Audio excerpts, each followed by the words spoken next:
নমস্কার বন্ধুরা, তুলির হেসেলে আরও একটি নতুন পর্বে সবাইকে স্বাগত। আজকে বানাচ্ছি সম্পূর্ণ নিরামিষ কুমড়োর ছক্কা।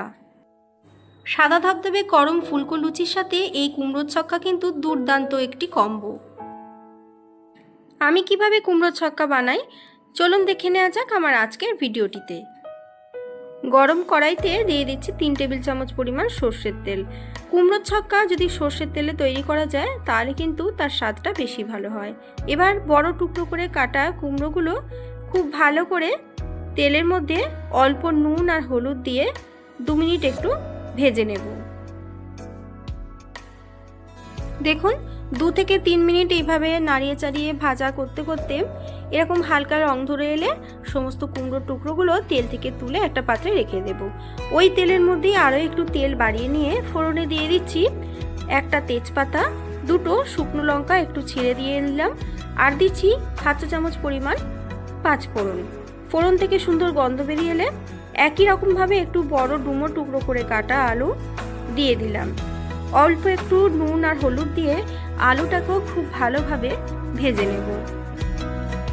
আলু ভাজতে ভাজতে দিয়ে দিলাম 1 মুঠো ভেজানো কাঁচা ছোলা দিয়েও খুব ভালো করে নাড়িয়ে চাড়িয়ে নিয়ে মধ্যিখানটা এভাবে একটু জায়গা করে নিয়ে দিয়ে দিচ্ছি 1/2 চা চামচ পরিমাণ হিং দিয়েও খুব ভালো করে সমস্ত কিছু মিশিয়ে নেব।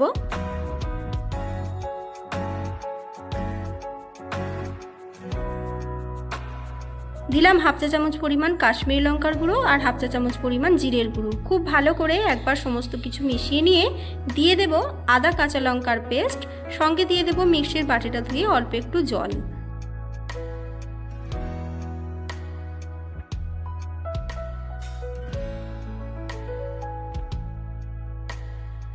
সমস্ত মশলা দিয়ে 1 থেকে 2 মিনিট খুব ভালো করে কষিয়ে নিতে হবে। আদার কাঁচা গন্ধ চলে যাওয়ার পর দিয়ে দেব আগের থেকে ভেজে তুলে রাখা সমস্ত কুমড়োর টুকরোগুলো। ভেজে রাখা কুমড়োগুলো দেওয়ার পর আবারও 1 মিনিট সময় ধরে ভালো করে সমস্ত কিছু মিশিয়ে নেওয়া হয়ে গেলে দিয়ে দেব 1 চা চামচ পরিমাণ চিনি আর স্বাদ মতো লবণ।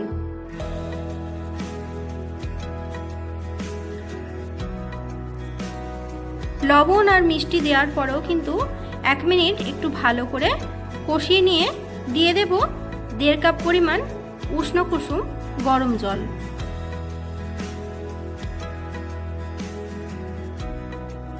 গরম জল দেওয়ার পর এইভাবে একবার নিচে থেকে খুব ভালো করে নাড়িয়ে চাড়িয়ে নিয়ে ঢাকা দিয়ে 5 মিনিটের জন্য রান্না হতে দেব।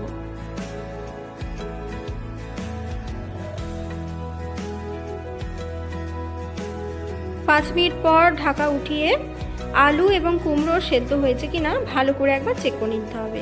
দেখুন আলু এবং কুমড়ো কিন্তু খুব ভালো করেই সেদ্ধ হয়ে গেছে এবং গ্রেভিও কিন্তু সুন্দর ঘন হয়ে এসেছে। মোটামুটি আমাদের কুমড়োর ছক্কা কিন্তু প্রায় তৈরি। এবার লাস্ট ইনগ্রিডিয়েন্টস অ্যাড করব। দিয়ে দেব 1/2 চা চামচ পরিমাণ গরম মশলার গুঁড়ো আর 1 চা চামচ পরিমাণ গাওয়া ঘি। অবশ্যই এই ঘিটা কিন্তু দেওয়ার চেষ্টা করবেন। ঘি এবং গরম মশলা দিয়ে খুব ভালো করে একবার মিশিয়ে নিতে হবে। তারপর গ্যাসের ফ্লেম অফ করে দিয়ে ঢাকা দিয়ে 1 মিনিট একটু স্ট্যান্ডিং টাইমে রেখে দেব। কুমড়োর ছক্কা মানেই কিন্তু সাদা ধবধবে ফুলকো লুচি অবশ্যই চাই, তাই অপরদিকে ভেজে নিলাম বেশ কয়েকটা সাদা ধবধবে গরম গরম ফুলকো লুচি। এই লুচির ভিডিও কিন্তু আমার চ্যানেলে আমি আগেই শেয়ার করেছি, তাই আজকে আর নতুন করে শেয়ার করলাম না। আপনার বাড়ির যে কোনো নিরামিষ দিনে এইভাবে একবার লুচির সাথে কুমড়োর ছক্কা রেসিপিটি বানিয়ে দেখতে পারেন। লুচি কুমড়োর ছক্কা কিন্তু ছোটবেলা থেকেই দেখেছি একটা দুর্দান্ত কম্বো রেসিপি। যে কোনো নিরামিষ দিনে বা যে কোনো উপোসের দিনে এইভাবে একবার লুচি কুমড়োর ছক্কা বানিয়ে দেখুন, দুর্দান্ত স্বাদ হয়। আমার আজকের ভিডিওটি যদি আপনাদের ভালো লেগে থাকে অবশ্যই ভিডিওটিতে একটি লাইক কমেন্ট শেয়ার করে পাশে থাকবেন। আমার চ্যানেলে নতুন বন্ধু হলে চ্যানেলটি সাবস্ক্রাইব করে নেওয়ার অনুরোধ রইল। পাশে থাকা বেল আইকনটি অবশ্যই প্রেস করে দেবেন যাতে আমার চ্যানেলে নতুন কোনো ভিডিও আপলোড করলে তার নোটিফিকেশন সরাসরি আপনার কাছে পৌঁছে যায়। আজ তাহলে আসি, আবার দেখা হবে নতুন কোনো রেসিপি ভিডিও নিয়ে খুব তাড়াতাড়ি। সকলে ভালো থাকবেন, সুস্থ থাকবেন। ধন্যবাদ।